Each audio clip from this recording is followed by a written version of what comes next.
Hola, soy Juan David Correa. Hoy es jueves 2 de julio de 2026 y aquí va mi columna para la revista Cambio. Se llama Desobedecer la inmoralidad. Ante la imposibilidad de cumplir todo cuanto prometió hacer en 100 días y de mantener un manto de institucionalidad y de integridad, que ni él ni muchos de sus colaboradores, para empezar su jefe de empalme condenado, Carlos Alonso Lucio, pueden sustentar, la estrategia del próximo gobierno comenzó antes de cualquier relevo. Se trata, como hemos visto en los últimos meses, de promover por redes sociales y medios empresariales un relato ficcional con fragmentos de verdad sobre este gobierno que termina. Mientras corren los días, se intenta ocultar el fondo de amoralidad de De la Espriella como próximo presidente de los colombianos. Los hechos y las acciones denunciados por varios periodistas, como Daniel Coronel, Gerardo Reyes, Cecilia Orozco, María Jimena Duzán, Gonzalo Guillén, Diana Salinas y Edison Bolaños, entre otras y otros, son incontestables. Su relación de abogado del extraditado Alex Saab, un oscuro personaje que esquilmó millones de dólares del gobierno de Venezuela, con el profesor Bruce Bagley, condenado en Estados Unidos por lavado de activos, así como con su asistente en Miami, el paramilitar y narcotraficante Jorge Luis Hernández Villazón, un operador de la DEA, sumados al hecho de que se trata de un ciudadano norteamericano que juró lealtad a ese país, son parte de los cuestionamientos que debe responder y asumir a riesgo de que muchos colombianos no sientan que se trata de un gobernante legítimo, como lo anunció el senador Iván Cepeda el pasado lunes al declararse en desobediencia civil pacífica. Al posesionarse el 7 de agosto, habiendo anunciado alinearse con el escudo de las Américas, la nueva estrategia imperial de Estados Unidos, de manera inconsulta además con el Congreso de la República, corremos el riesgo de que decida gobernar por decreto, mientras adelanta una campaña de difamación en contra del actual gobierno y criminalización de sus funcionarios para contener las delirantes expectativas creadas a millones de personas y una entrega casi inmediata de nuestra soberanía nacional. Ya varios de los defensores de la patria oscura lo han anunciado. Francisco Santos, a quien llaman Pachito, acusa al Ministerio de las Culturas de estar borrando información, que por supuesto es pública y se encuentra en el Sistema Nacional de Información Cultural SINIC, que fortaleció y actualizó este gobierno. El presunto vicepresidente José Manuel Restrepo señala que en la Cancillería y la UNP están nombrando funcionarios, como si el gobierno se hubiera terminado y no debiera cumplir con el mandato de fortalecimiento institucional presente en el plan de desarrollo una vez terminó la Ley de Garantías el pasado 22 de junio. Y así una serie de adláteres de estos pagos ultras acusan de que se están robando obras de arte y bienes muebles de la presidencia, algo parecido al relato del saqueo de los palacios de la Revolución de Octubre de hace un siglo en Rusia. Del sombrero sacan imágenes, audios y grabaciones de los chats con los cuales construirán relatos para navegar sobre la idea de que hay que recuperar el curso de la nación, salvar la patria, restaurar el Estado, reduciéndolo, por supuesto, a su mínima expresión, con la ayuda irrestricta de algunos periodistas empresariales que se alinean con el cinismo de siempre al nuevo poder. Llegó el tiempo de la ilustración oscura. A esa estrategia se suman los descontentos dentro del progresismo, los que creyeron que un cargo en este gobierno equivalía a lo mismo que en otros, a tener el privilegio de ser considerados dentro de una nueva clase de elegidos a gobernar lo público y hoy no saben qué hacer frente al desafío de seguir caminando al lado de los millones de colombianos que nos movilizamos y nos seguiremos movilizando por la vida. Aquellos que no fueron reconocidos como se imaginaban hace 4 años, con un puesto por supuesto, y terminaron trabajando sin pudor con los hoy aliados de la Espriella, como los alcaldes de Bogotá, Medellín, Barranquilla y Cali. Otros y otras que apoyaron de manera indirecta la campaña de Iván Cepeda y ahora quieren tener la verdad de por qué no se pudo conseguir el triunfo, con la falta de análisis y de profundidad que tiene ese acontecimiento y que seguro dará una importante línea de reflexión e investigación que no nos permite tener el calor de este momento.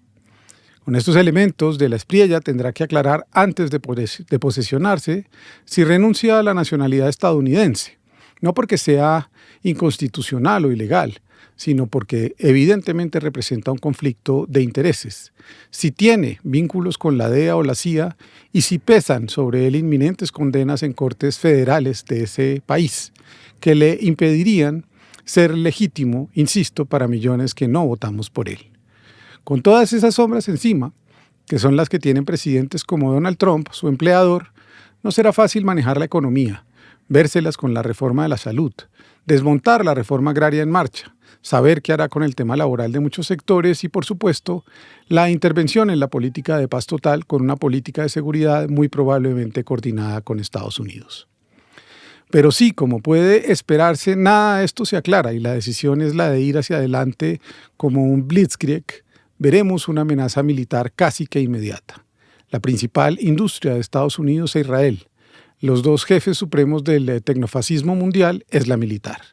La construcción de megacárceles puede ser express, pues en Estados Unidos el sistema penal está privatizado y hay interés en crear líneas de negocio como lo han hecho desde hace décadas en Irak y ahora dramáticamente en el genocidio de Gaza. El tema ambiental será materia de decretos expeditos para garantizar que el fracking, los desarrollos mineros, petroleros y de carbón vuelvan a estar a la orden del día y la entrada de corporaciones que entienden cómo establecer vínculos de presunta seguridad con actores armados estatales y paraestatales.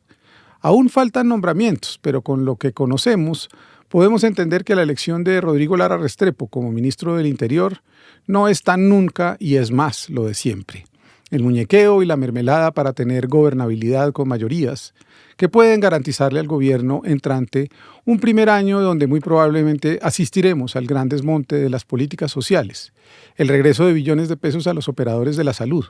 una pugna directa en lo laboral, un manejo económico alineado a los poderes globales y un retroceso decidido de la reforma agraria emprendida por este gobierno.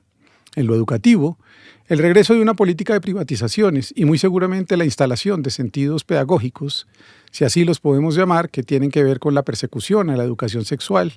al laicismo y a lo conseguido en materia de artes y de historia y, por supuesto, la asfixia de nacientes universidades en los territorios. Los maestros verán amenazados sus logros sociales. Lo más preocupante, por supuesto, es el desmonte de la política de paz de este gobierno. Además de la promoción de un gran plan de seguridad coordinado con agencias de Estados Unidos y de gigantes tecnológicos como Palantir, se instalará en el país un gran programa para atacar objetivos terroristas que muy seguramente afectarán a las comunidades de siempre. Aquellas que pudieron reconocerse en estos 4 años como parte de una idea de nación, una vez más es fracturada por una ultraderecha dispuesta a todo. Organizaciones de abogadas, periodistas, feministas, científicos sociales, defensores de derechos humanos y de comunidades alertan sobre el ataque a libertades como la de expresión o el sinnúmero de derechos sociales que garantiza la Constitución de 1991. A eso le votaron 12.900.000 personas que hoy confiesan que uno de sus mayores temores, paradójicamente, era una constituyente promovida por el gobierno Petro. Vendrán años de disputas sociales intensas, de persecuciones, represión y estigmatización, pues es la estrategia de quienes abrazan el fascismo. Convencer a la sociedad de que hay un monstruo por destruir mientras socavan la democracia. Ese monstruo está representado por quienes hemos defendido los derechos de las minorías y que debemos ser desaparecidos bajo la idea de que tenemos que someternos a un país confesional, machista, racista, desigual, privatizado y no soberano. A la izquierda hoy volverán a decirle que se victimiza, que no hace sino que paraliza, que es radical y no propone, y le pondrán a bailar los fantasmas del pasado. Una derrota electoral, como la que sucedió el pasado 21 de junio con tantos mantos de duda y por tan pocos votos, sumada a las acusaciones ciertas que pesan sobre De la Espriella, abre viejas nuevas preguntas sobre el sentido de la obediencia dentro de una sociedad. Estas 2 semanas se han abierto críticas y voces que consideran que la campaña de Iván Cepeda le faltó para poder ganar o no debió reconocer los resultados. Todos los argumentos pueden ser discutibles, pero también habría que examinar si la manera es exponerse para que quienes están ansiosos, como manada, de soltar los lobos, nos devoren